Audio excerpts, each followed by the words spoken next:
July 17th, 2016. I think in the blog post today I'm going to title it The Day of Death.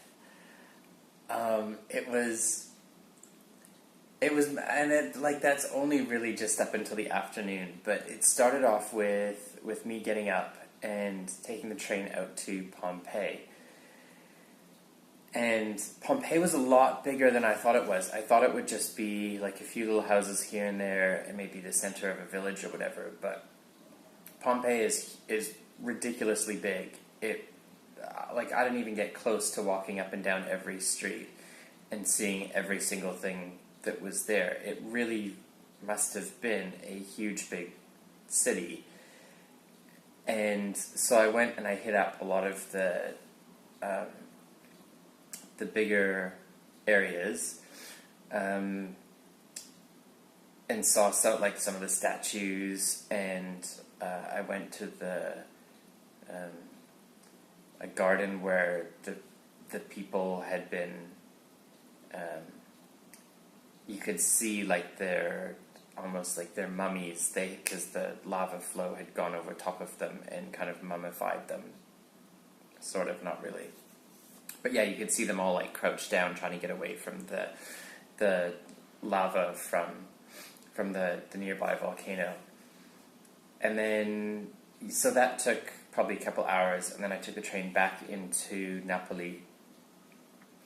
And the guy who I had met from Spain, the one in Greece, this would have been, I don't know, maybe a week or two ago, in Meteora, the one who rides his bicycle from Spain to Istanbul, which is looking increasingly unlikely that he's actually going to go to Istanbul now with everything that's been happening.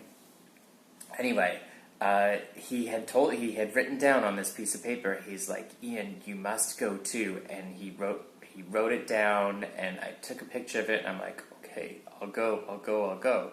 And he said, "I'm not going to tell you anything about it, you just have to promise me you'll go." So I went to this place today, and it turned out so I had known it was a cemetery, it was all in Italian, obviously because this is Italy, but all I knew was that it was a cemetery. I thought, oh, maybe it's a really beautiful cemetery, or there's some famous people there, whatever. But I rock up to the cemetery this afternoon after Pompeii, and it was completely different than anything that I had thought even possible. So in the mountain, there's really tall, I'm going to call them caves, but they're all they've been hollowed out by humans, but they probably go up, I don't know, maybe 5 or 6 stories. So it's more just this, I don't know really how to describe it, but there's lots of these just really tall caverns. You don't feel like you're properly in a cave, but you feel like you're inside of a mountain. I don't know if that makes sense. But the cemetery is, I read somewhere afterwards that it's home to about 40,000 dead people, and it would, through all the plagues and everything, it turned out to be sort of a mass burial place.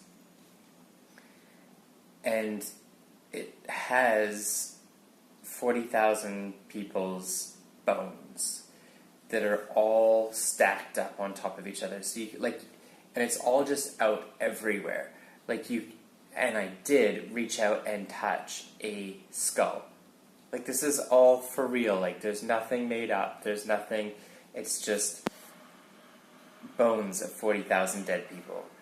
And you can just walk around inside this mountain, and they have a little church inside, and I'll make sure that I upload some photos. It almost looks like in my mind, when I went to a few of these little places within this mountain, it made me think back, this is going to sound so bad, but made me think back to the Pirates of the Caribbean ride in Disneyland, where you go through and they have like all these skulls and bones of people that had maybe died a premature death or whatever, and it was all around this treasure and stuff. Well, it's the same sort of thing, except obviously in Disneyland it's totally fake, and here it's totally real. Like, you can actually see some of these people must have died by gunshots, because you can actually see like holes in the side of their head. And then, like, they're not preserved or anything. There's nothing that is, like, they're not in cases or anything. They're just out, like, stacked. Like, thousands upon thousands of skulls, just literally within arm's reach. And you don't pay anything to go in. It's not some sort of tourist attraction.